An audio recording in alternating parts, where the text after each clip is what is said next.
I don't know about you guys, but as a VentureX cardholder, I feel a little disappointed in Capital One. And now that they're going to be removing Hertz President Circle in 2025, I'm wondering what's next for the VentureX? Where are they going to go? What else are they going to remove? I'm just a little disappointed in the way that Capital One handles this, because every time that there's another nerf happening to the VentureX, they're ripping away another benefit. I don't really find out directly. They don't ever email me. They don't ever tell me or call me. I mean, I don't expect them to call me, but they don't ever release a PR statement or anything. It always happens to be through some third-party publisher, maybe a travel blog, or even a fellow YouTuber like Matt Clausen. Your video is awesome, bro. You should definitely watch this. Guys, you should definitely watch Matt Clausen's video after this. It explains a lot about the cheapening of the VentureX. And boy, does it feel cheaper than ever now. And I know this card's going to get worse and worse. And I'm telling you guys, I've told you guys from the start, for many, many months ago, that the Capital One VentureX is going to be on the decline here in 2024.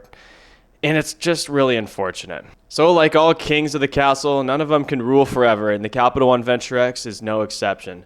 As this card was the best card of 2023, I'm not sure it's going to be the best card of 2024. A bunch of other competitors are coming onto the market. Wells Fargo is going to be dropping some new transfer partners, and who knows where the VentureX is going to go. This card might go blow off like a tumbleweed into the wild, wild west, as each little seed that flicks off of it and is like a benefit that the VentureX is dropping along the way. And it makes me wonder, are we going to lose our free authorized users? Are we going to lose our $5 effective annual fee? Is there going to be priority pass limitations? Are they going to get rid of priority pass at all? Are they going to drop the annual fee? Are they going to raise the annual fee?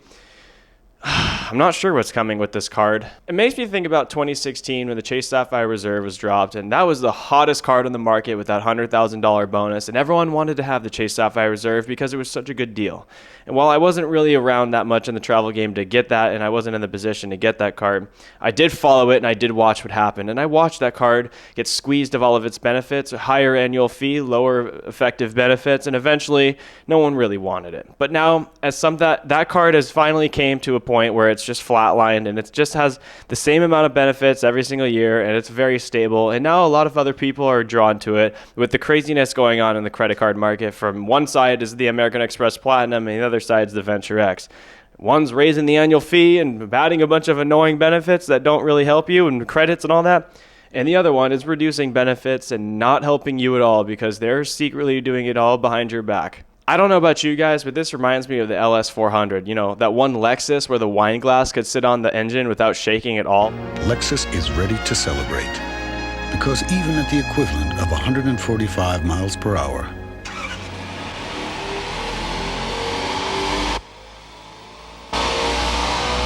the Lexus LS400 is designed to stir the soul and not much else. Yeah, that car. That car was over-engineered. I don't know if you guys know, but this car had a 4.0 1UZ FE engine that was over-engineered. Thousands, if not millions of hours put into this vehicle to go ahead and take the market between BMW and Mercedes. Toyota established Lexus so they can go ahead and strip that market away and undercut the competition by pricing the Lexus at $35,000. And this reminds me of just what Capital One's doing between Chase and American Express, since they have an annual fee that's just a little bit lower than the $550 on the CSR and the $695 on the Amex Platinum. You could see exactly what happened to this Lexus, as it was once the best engineered vehicle on the market, and eventually it got a lot of customers into Lexus, and then Lexus became a little more boring, a little less So this begs the question of whether or not Capital One's loss leader strategy was successful.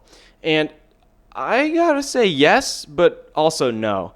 And I think Capital One was really shooting to gain more people into their market. I think they did. I think they acquired a little bit more market share than I thought they would a couple of years ago. I mean, no one was really talking about the VentureX or even Capital One for themselves in like 2020 or 2021. This issuer was a nobody. And now a lot of people, I guess, in my perspective, 2023 and 2024, people are talking about Capital One again. I think that's actually proving to be successful.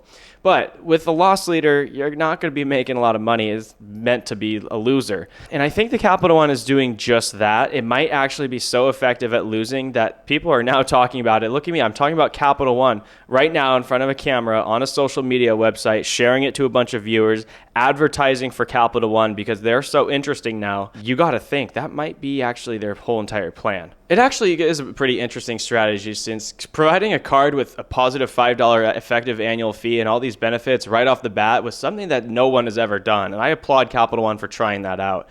I think that's a really, really risky behavior. And now, as we can see, for those who got in early, I guess I stumbled upon that card before I got too many credit cards. I was able to get in early myself. I had that card, I enjoyed the benefits, and I still have it today.